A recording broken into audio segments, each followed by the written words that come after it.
Welcome to the Wealth Rebel Show. I'm your resident Wealth Rebel, Emma Wright, and today we are diving into the pillar of investing and entrepreneurship to really focus on why we invest to empower us to lead a life of freedom and sovereignty. And that is what this show is all about. And today's guest is really going to bring a different perspective to investing. He's going to share his methods of investing that he personally applies in his own life and business, and what gives him what we call really wealth sovereignty. So today's guest is a friend from my village, a friend from my local running club, where we've had a few conversations about the way that he invests, and I really wanted you guys to hear it. It's super inspiring, and it absolutely is something that you can start to do right away. It's something that you can do at any age. You literally don't need to be just realized I've got my headphones on and I've not plugged them in. You really don't need to be at a certain age to get started with investing. So this is what's really magical when we think about investing and we feel really empowered. We get the knowledge. It's something we can do at any age, and we can just get started. And that's what I really want you to get from today. So when we think of investing, we often think about the stock market, we think about our pensions, our stocks and shares ISAs. And what I want to kind of get across from you today when we chat to our guest today, which is going to become a resident expert for the show, is alternative ways of investing. And I get asked a lot about alternative ways. Before we came on air, I was just saying that just last night, I was asked about whether I was going to talk about gold investing. And I was like, no way, because that's one of the things we're going to dive into today. So I really hope you find this quite radical. Not many people have these open conversations about different ways of investing. So welcome, Pete James, to the show. Thank you very much. What an introduction. I always try and give an introduction. It's just my little segue into the show. Yeah. You're really not your typical type of investor. You do have your private pension, which we did talk about the other day when we were talking about what we wanted to talk about today on the show, because you do have your private pension, but you also adopt a really what I would say a holistic approach to building your financial freedom, and you use alternative investments. And it's Mhm. not the typical what people think of as an alternative investments these days, which tends to be cryptocurrency. You are doing things that I think are way more straightforward and mainstream, but that people forget about. Alternative investments that are creating you an income so that you can live a life of freedom in North Devon, Sure. through things like property. You've got property portfolio, you are, using property development as well. So you have real physical assets. And physical assets, people like to put their hands on them. And, you love to invest into alternative investments like gold, which is one of the things that I was asked about last night. So you really do have what I would call a buy and hold strategy. When people think about investing, they think, and especially even when they think about gold investing, they think about trading. And this is what really puts people off.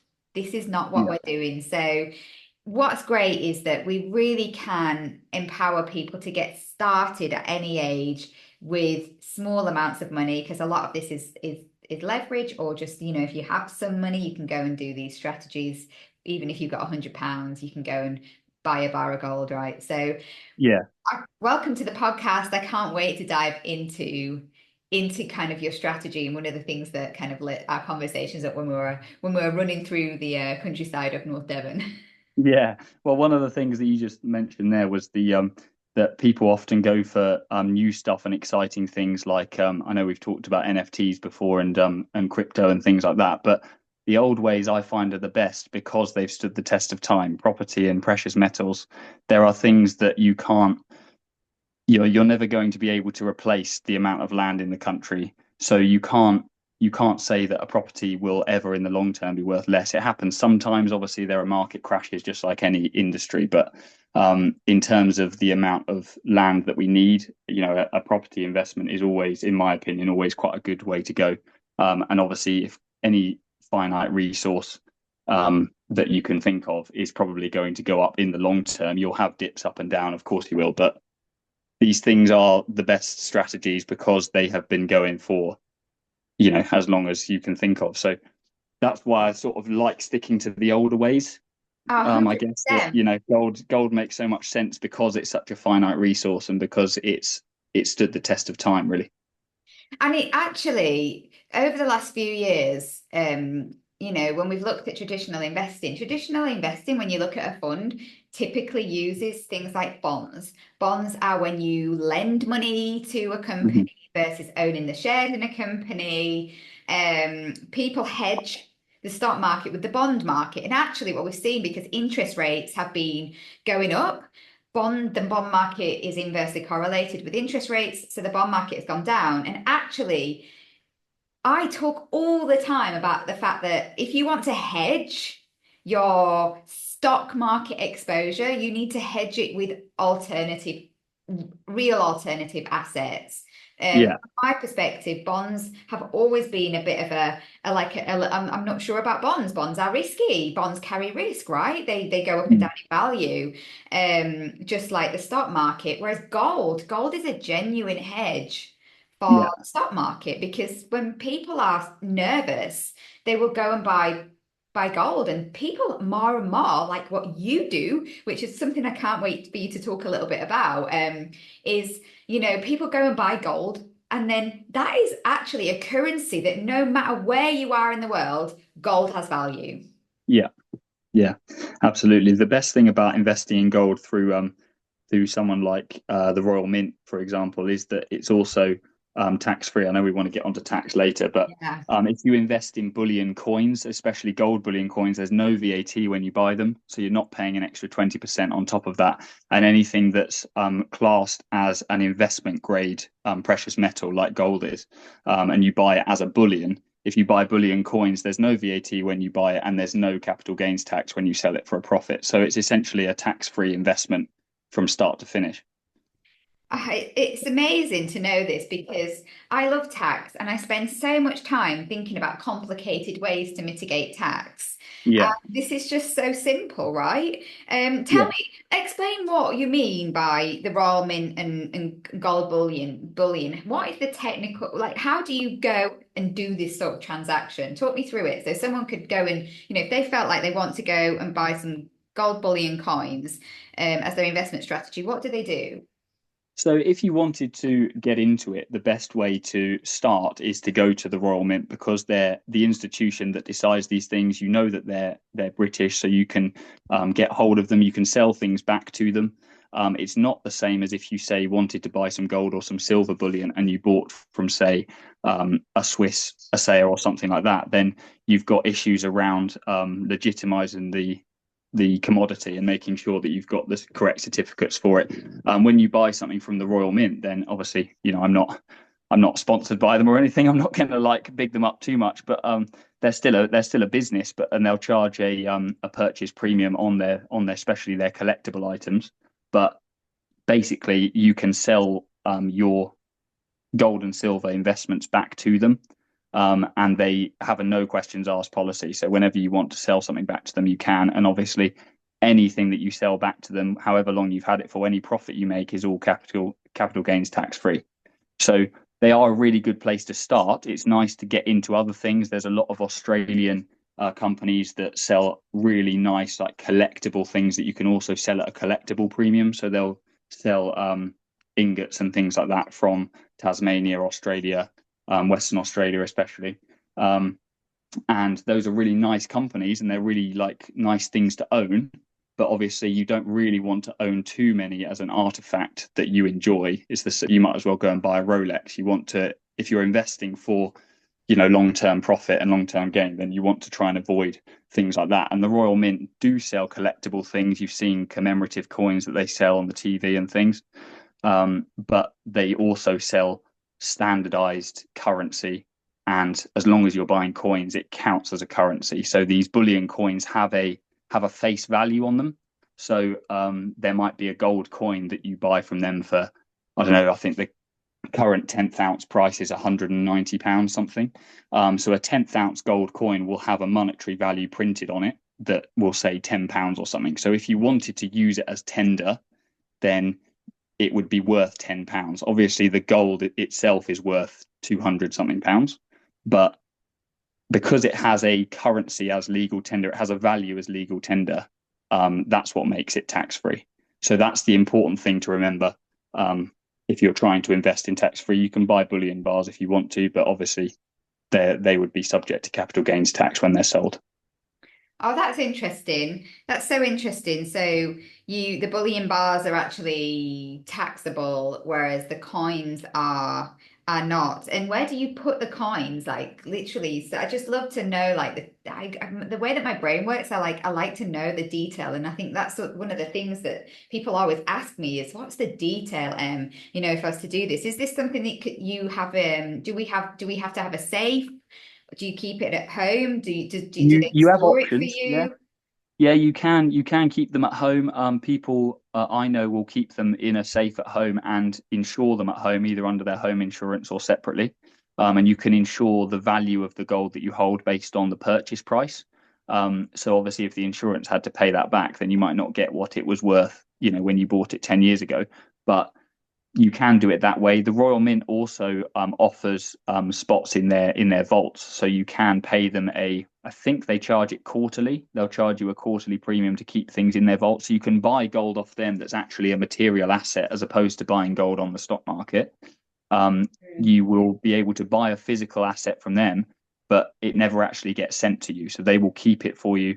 And the amount that they charge to keep stuff in their vault is negligible compared to how much the asset increases. So historically, gold has sort of kept up with inflation. I think the last year just gone, it was about 6% inflation in the price of gold.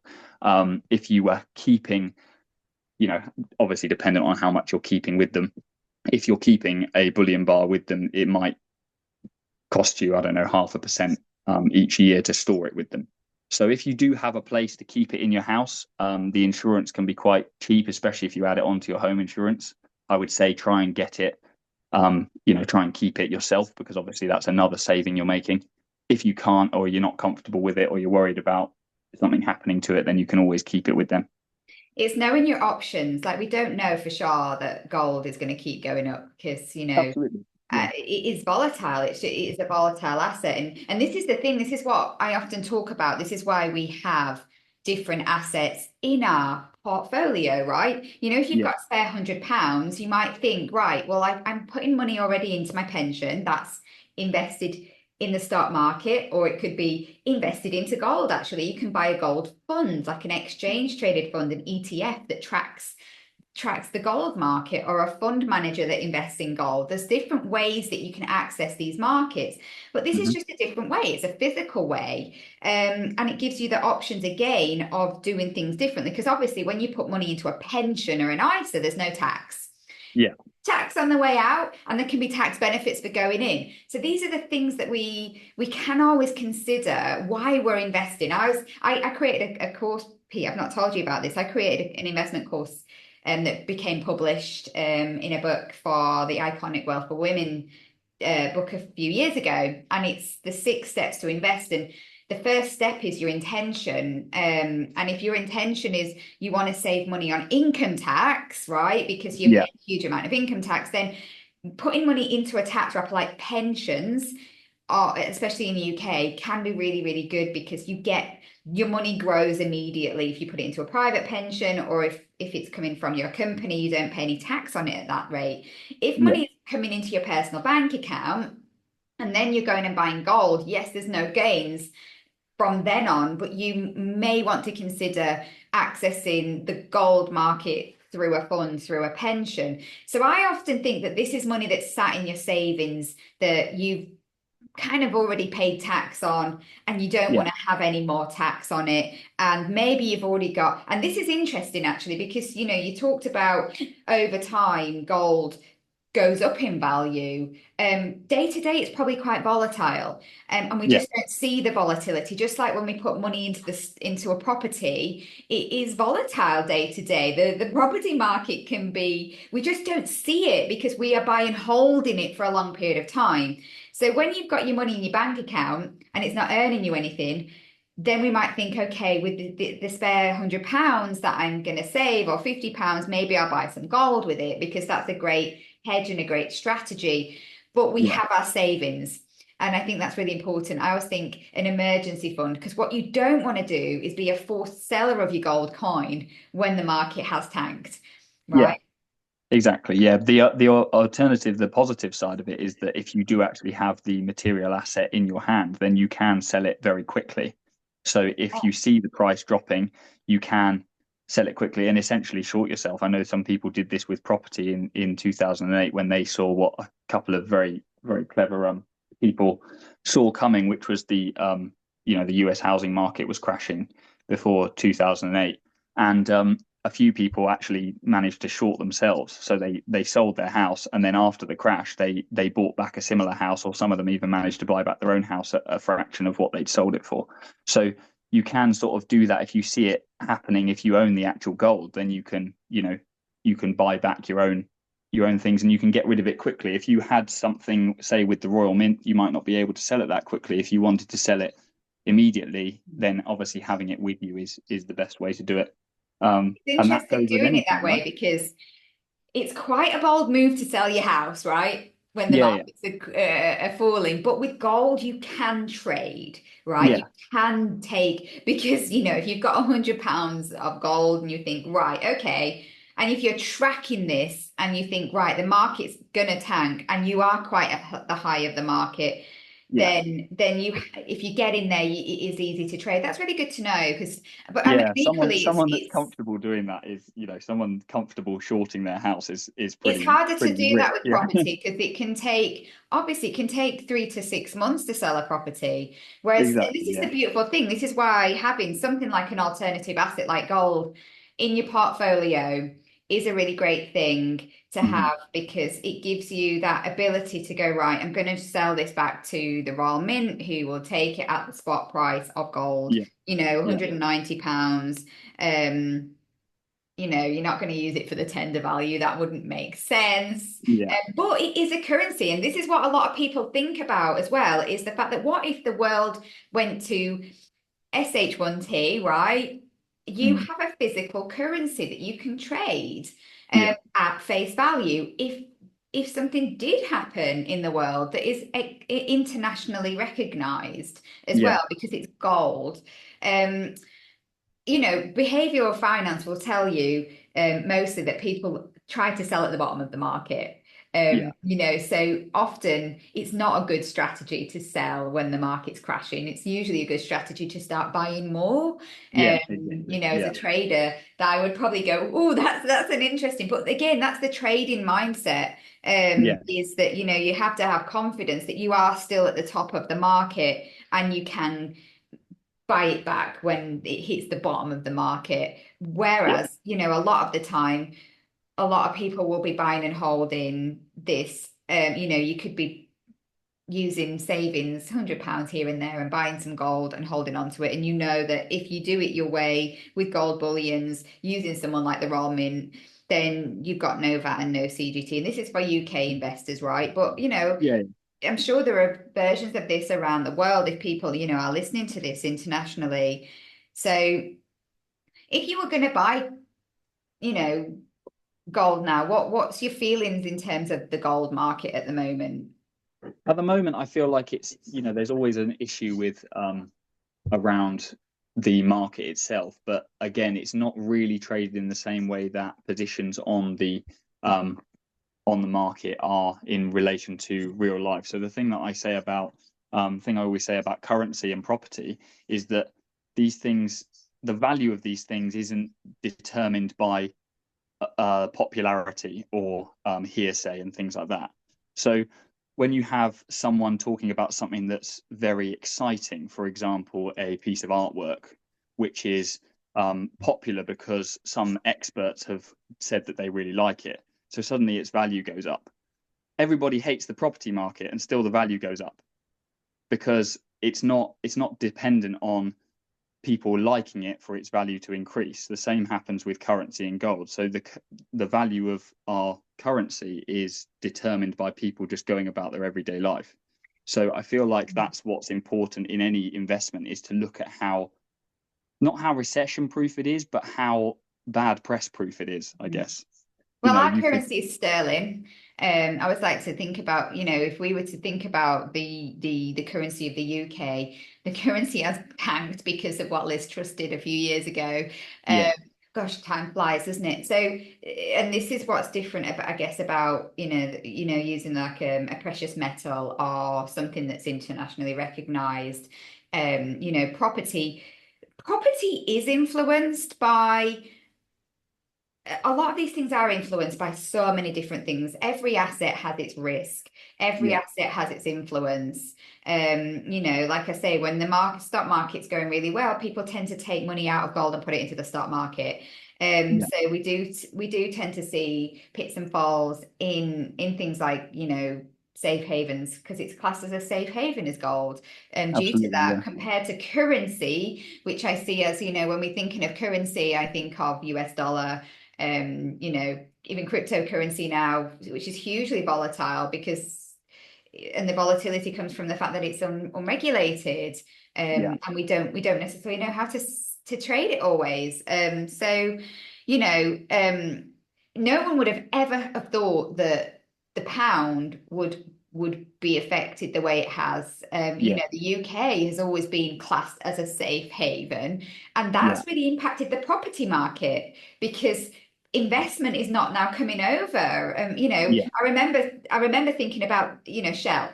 Shell's a great company. They've upset me quite a lot. Um, Shell's listed on the London Stock Exchange, and when we decided that we wanted to be green and as an economy, people started to want, to stop drilling in the North Sea. Shell decided it would make the threat of moving to the New York Stock Exchange, and that's big because, if Shell were to do that, the London economy would suffer really, really big time. And so yeah, the property market in the UK has been impacted, particularly around London and places like that, whereby it's not as attractive to come and start a business here. We've had Brexit, we've had all of these things mm, impacting the UK economy. And when you look at the stock market, generally, the stock market around the world has thrived, but the UK stock market has not. And yeah, a lot of people in the UK tend to invest into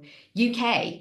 So, and we see this a lot, even IFAs and financial advisors, where you create a portfolio. It tends to be UK centric because that's what we know. We know UK fund managers, we know the UK stock market, and we've tracked the FTSE 100 or the FTSE 250 or whatever. The FTSE is the index of the UK stock market, and yeah, the FTSE 100 is the biggest UK companies listed on the London Stock Exchange. So that's just to explain to people listening to the show.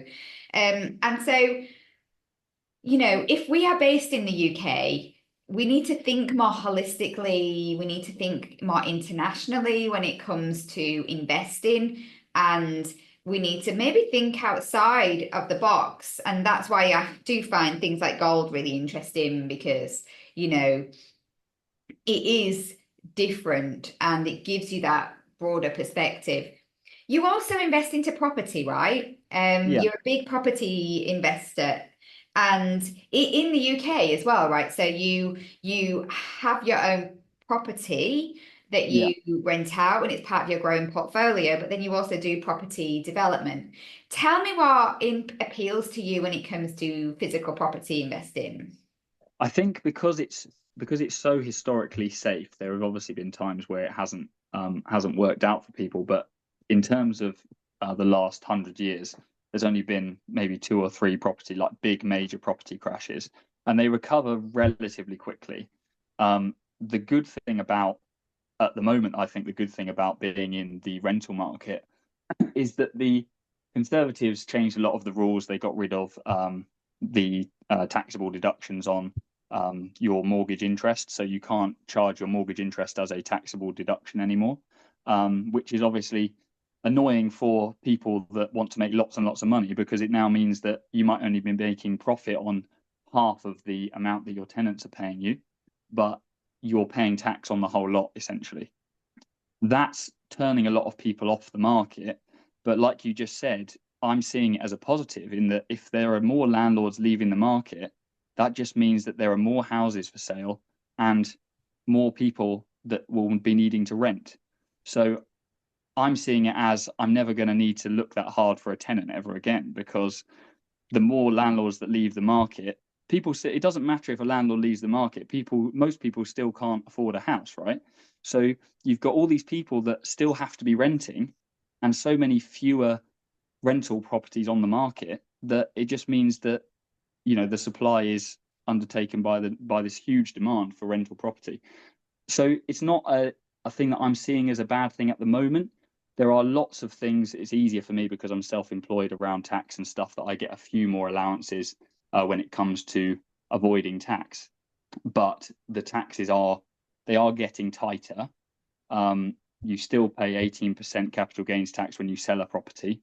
Obviously, not if it was a property that was your main residence. If you sell an investment property or a rented property, the problem about what you were just talking about, the property in the UK, it's quite a slow process to buy and sell.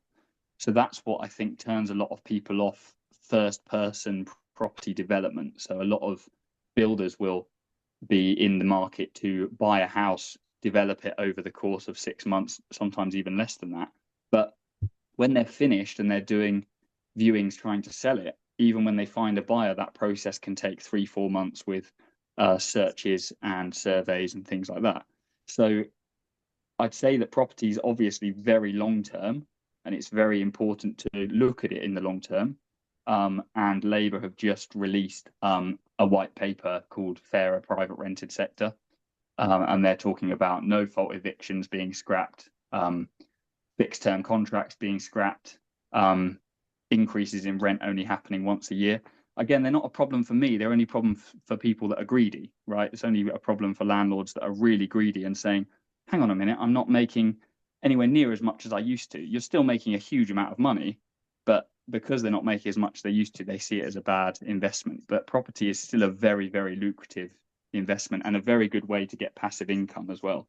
But you do have to look at it for the long term. The rules are changing, but they're never going to become so unfair on landlords because the governments, whatever government is in power, they understand that a private rented sector is so essential. So they will never become completely ridiculous that nobody can make any money because all the landlords will just leave. So it's my favorite form of investing is property for those reasons, because it's so safe and so secure. And there are a huge number of things that you can do to reduce your tax bill that are completely legal and things that they encourage you to do when you're filing your tax return. And Pete, that's what I just want to say. When we think about avoiding tax, people think avoidance of tax is illegal. Evasion of tax is Yeah, illegal.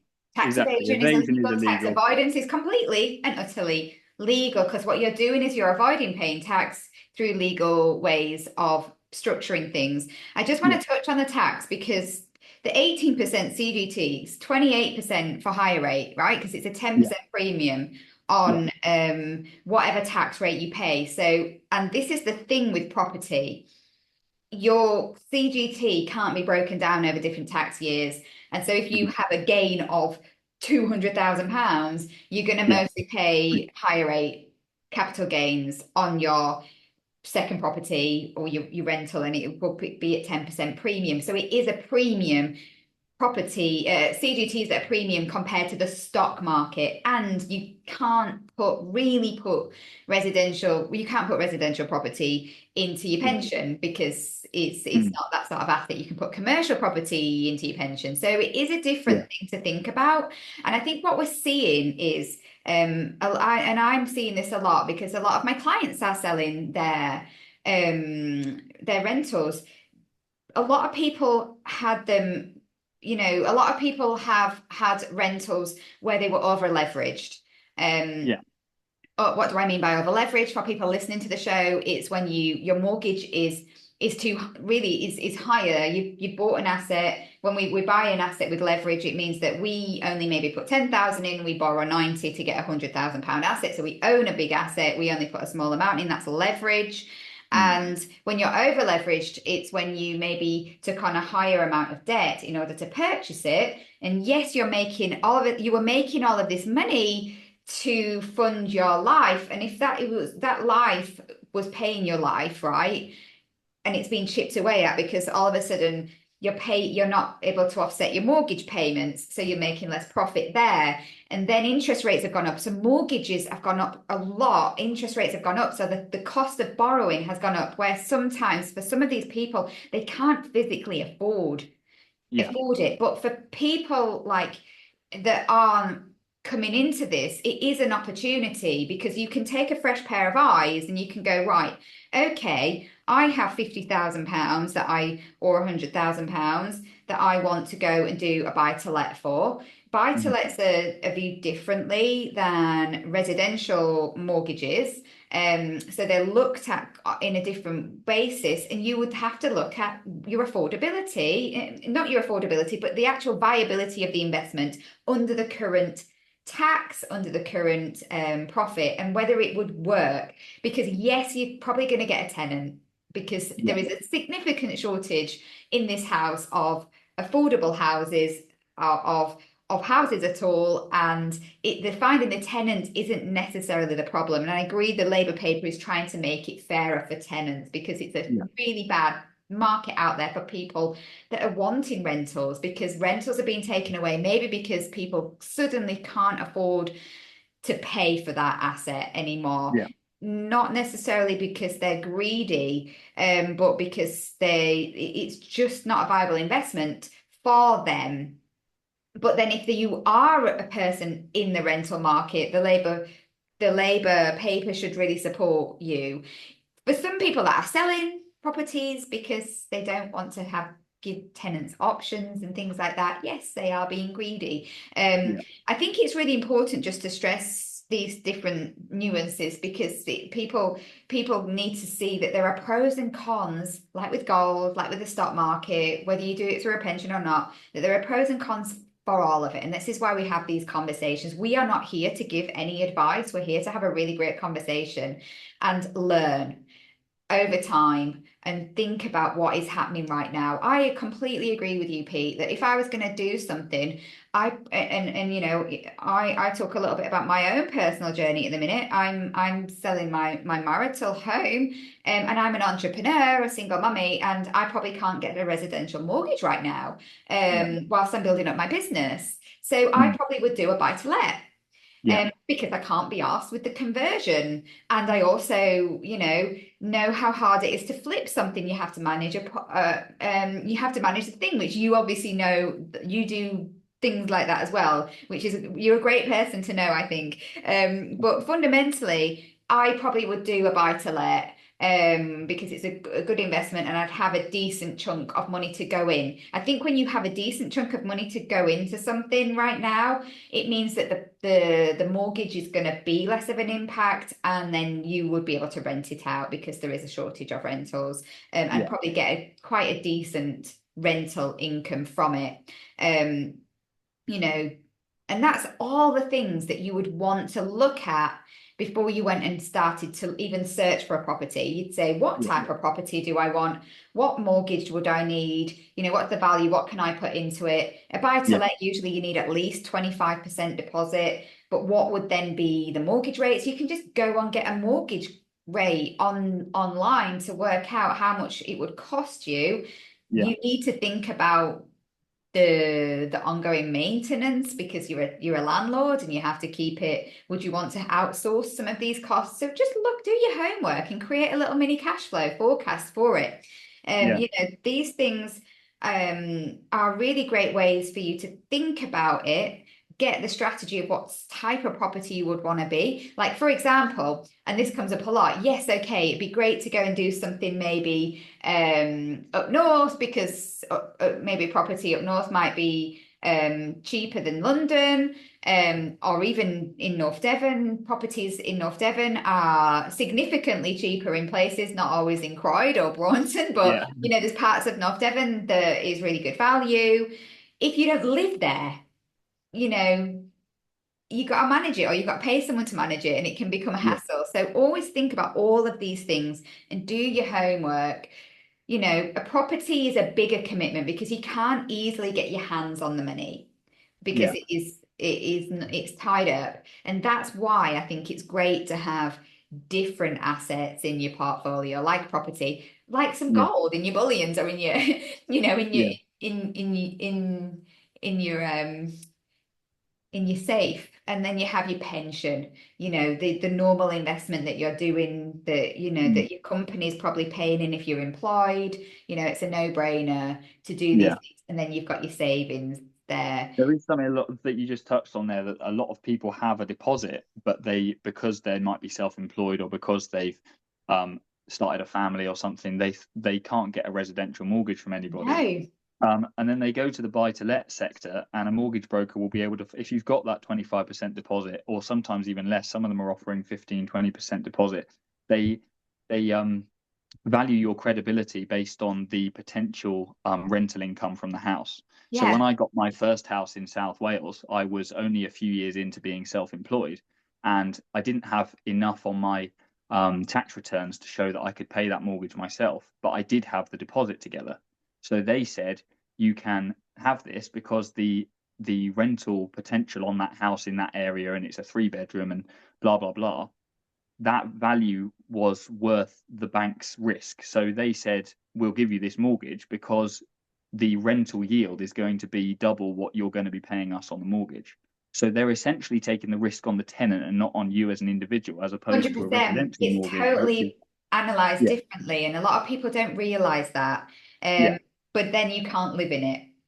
yeah, exactly, So you have exactly. to And be you're able to then think then subject to you're the going to taxes. rent somewhere else.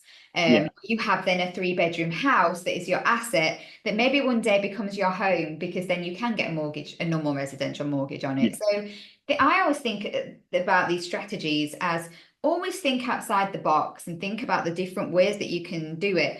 You know, just totally aside, you know, been talking about assets that, I'm thinking of trading my car in to buy a VW van. And the yeah, reason I want a VW van is, yes, it's like a house on wheels. I thought, you know, at the end of the day, mm, me and the kids wanted to do something, we can go and sleep in the van, and we can go travel and yeah, do things. And something like that doesn't lose its value. You know, mm, VWs are really sought after. And you know, again, there's no tax on cars. yeah, So it's thinking about the assets. We don't think of investing in the right way. We think of investing as the stock market only and trading and something that's a buy and sell on the trading floor. Any asset that you can put your hands on and you can yeah, trade is investing. You know, even yeah, when you go down to the shop and you buy your Apple phone, you're investing in this phone because it has value. I've just yeah, traded in my phone, and now my old phone is sat up there, and it's worth about £500-600. So I'm yeah, gonna get it sorted out, and I'm gonna sell it. yeah, Right? We don't yeah, think enough about all the things that we can do to really make the most of our money. And this is why this sort of conversation is really helpful because it's different to the conversations that I might have with my lovely friend Adam Brewer, who is an investment manager and trading the stock market. Now, he probably would mm, have totally different visions to you, Pete, in terms of how he would trade the market, you know, because he doesn't trade the market, he's an investment manager. yeah, And that's the thing.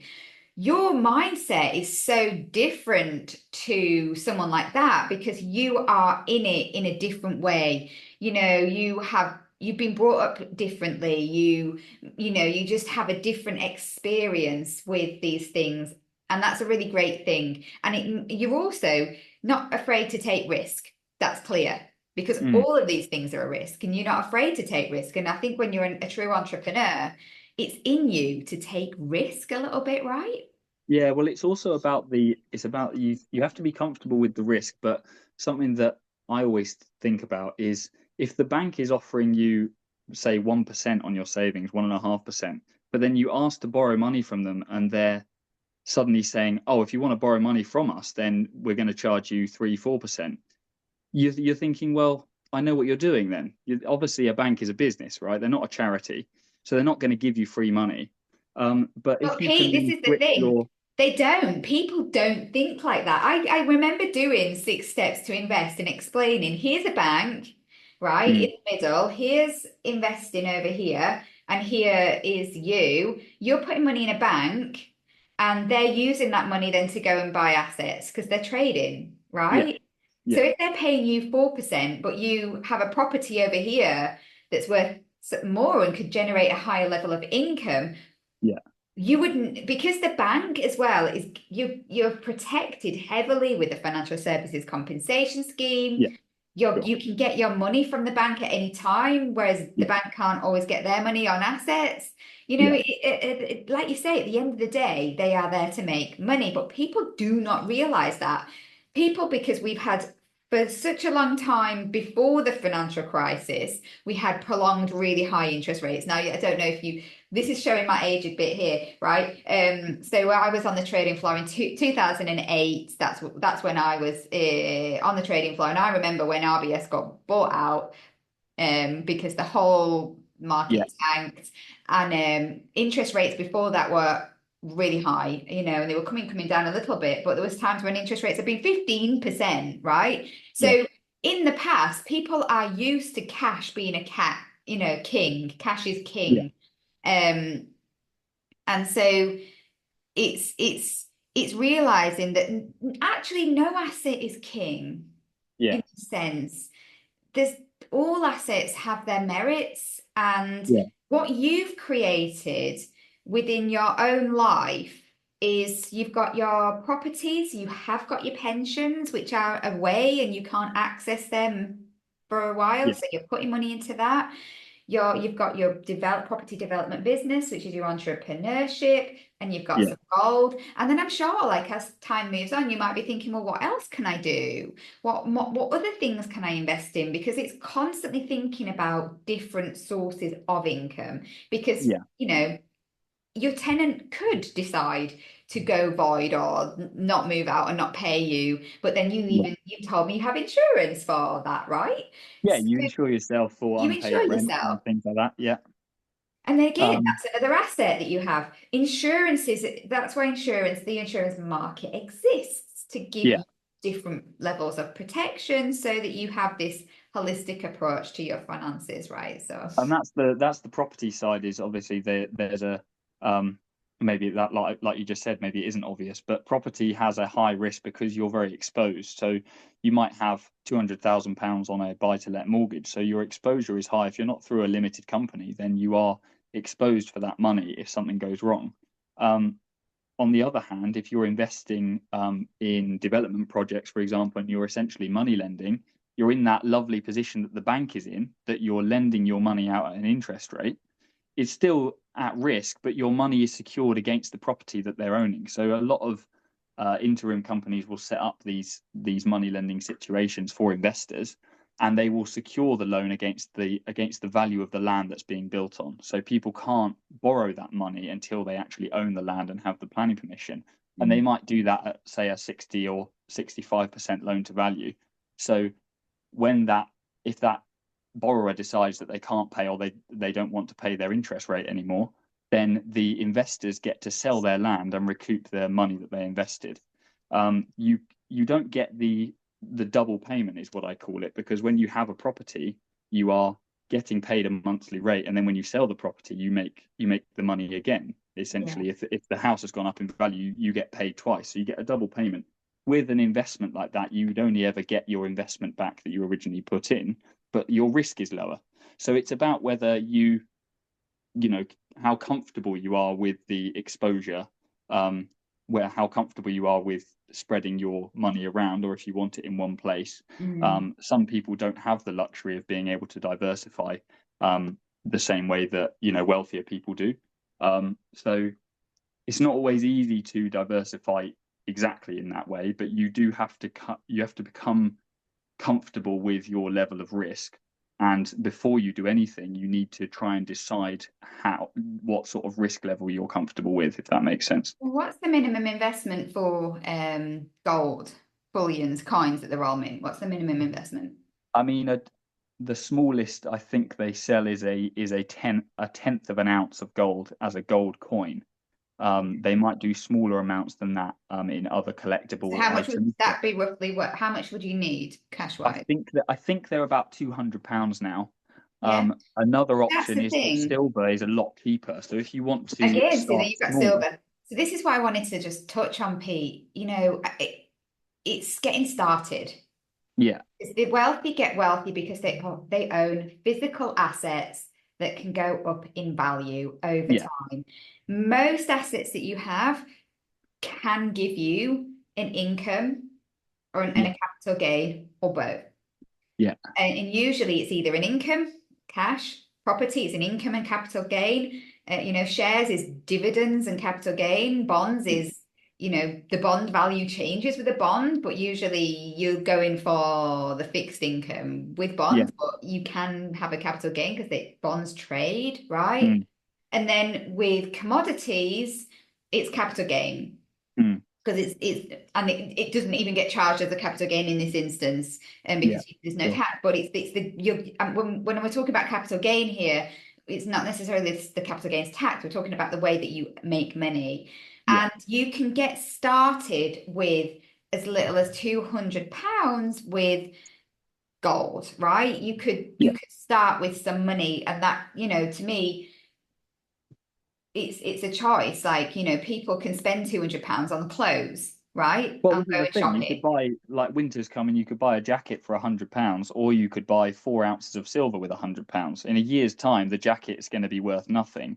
The 4 ounces of silver might be worth £150, and you can afford a Yeah. small amount of gold. And we can make these choices because I do, this is what I do a huge amount of, is looking at what people are spending their money on when we're looking at what they value. And it's thinking, okay, you are spending money on things that you don't really value because you're not consciously looking at what you're doing with your money. Let's make Mhm. some conscious changes and maybe put £50 away for 4 months and then buy some gold, Yeah, right? exactly. And then Yeah, you've got an asset. Or you could go and save up in cash. Um, you could go and save up some money in cash whilst you save up enough to buy your first residential property. Or yeah, you could go and lend some money because you might need, the lending part, you probably need less than the buy to let, right? If you were going to go and do a buy to let, and you'd need, like, I'd say you need at least 50K to do a buy yeah, to let, right, for £200,000 property. yeah, To really start thinking seriously. Whereas I don't mm, know with the property development, if there's property developments that will just say, right, we're looking for a portfolio of developers, £10,000 could be an yeah, amount to get going. It's yeah, looking at all the different ways, and you might then save up for that goal, and you might mm, save up in gold whilst you're getting there, because that might yeah, be a 5 year goal for you. You're thinking about what you're doing, you're thinking holistically, you're thinking wealthy because yeah, you're being wealthy. You are really going, I am wealthy, I'm embodying it. I'm going to do something savvy with my money, and I'm going to think more holistically. Meanwhile, I'm putting £1 into my stocks and shares ISA because you can start an investment portfolio with as little as £1, probably yeah, less for some of them. Like, there's some apps out there now that just scoop up your change and put your change every month into yeah, the stock market, right? Um, yeah, there's so many ways of getting started with investing. You don't have, again, I redefine what wealthy is. You don't have to have physical wealth to get started, but we really need to spread the word of this so that more people can get on the property ladder, more people can have that sovereignty, more people mm, can realize that if people like you, Pete, that do really great things, you wrote a book to raise money for mm, charity. You really care about the planet and the people and community. And that is why we want people to start doing things, because if we have more landlords that give a damn, yeah, right, that's really positive as well. So I really believe the more money that is in good people's hands, and the more wealth, physical assets, mm, if land is owned by the community rather than yeah, one person, Yeah. that's infinitely better, right? And it's also about like you only ever hear about the 1% of greedy tyrant landlords, and you only ever hear about the 1% of horrible, disgusting tenants. And I've been in That's this for because bad years, news and sells. We have bad news sells, right? yeah, exactly. People don't Yeah, buy newspapers because of the nice, fluffy, good news. We have yeah, nice cups of tea down at Heartbreak Hotel coffee shop and talk about the nice stuff because we don't read the news. But yeah, the collective out there, let's face it, they watch. Oh, I'm probably going to get shot down here because my some of my family do this, but they love EastEnders and yeah. Coronation Street, and they love the hype and For the they love drama. that. Yeah. So they want to know about the 1%. Most people out there in the world are good people as Yeah, well, I've been in right? this for years, and I've never had a tenant not pay. I've never put off fixing anything in a house, because at the end of the day, if something's wrong with your house, that's your that's your asset. It's only going to become more expensive for you to fix. Not only that, but when you're thinking about the double payment that I talked about earlier, you're Mm. going to get paid a profit when you sell that house on top of the rent that you're taking, and it's a deductible on your tax return when you refurbish a house to the condition that it was in before. So if you improve it, you don't get the tax back on those improvements. If something gets damaged and you have to replace roof tiles or you have to replace the boiler, all of those costs are deductible off your tax bill for that year. So not Yeah. only are you protecting your asset for profit in the future, but you're also saving money on your tax bill at the year that you're in. And that's why it's so important to track what you spend when you have this. Just track it. Even if you don't do anything, just shove all your receipts into a bag, right? Mm, Even if you get stressed with the tech, right? A lot of people I know, me included, get stressed out about Zero, all these apps for our tax, right? yeah. Just track what you're doing, save all your receipts, and then have a good accountant that will go, that is for this year, that's Mhm. once for betterment, like when we can offset it against future capital gains, which was important with property. Yeah. And that's for this year. This is an expense for this year. This is for income tax because there's two Yeah. different. Don't stress the nuts about knowing what it is. Just make sure you save every single receipt and Yeah. you just track Exactly. it, and then you have an accountant that will do it for you because I think they're priceless when it comes to this sort of thing, because again they will help you to not overpay on tax if we don't like using Absolutely. that word avoidance. They really know their stuff. And obviously when you're looking at property now, if you actually have a physical property, as opposed to development and stuff and investment in property, you Mm, are paying for that mortgage interest that you don't get to deduct anymore. They've yeah. now taken that away from the holiday sector as well. So they were treating sort of Airbnb businesses as a trade So business, it's so you seen were still allowed massively. to. Yeah, and they've Airbnb has taken that just really away as well. struggled. Yeah, Right? yeah. We were talking That's about the that as problem. well. Would I do Airbnb or would I do a residential normal? Mm, Airbnb, I've managed an Airbnb, well, I haven't personally managed it. My soon-to-be ex-husband managed our Airbnb that was in our garden, and mm, it was a pain.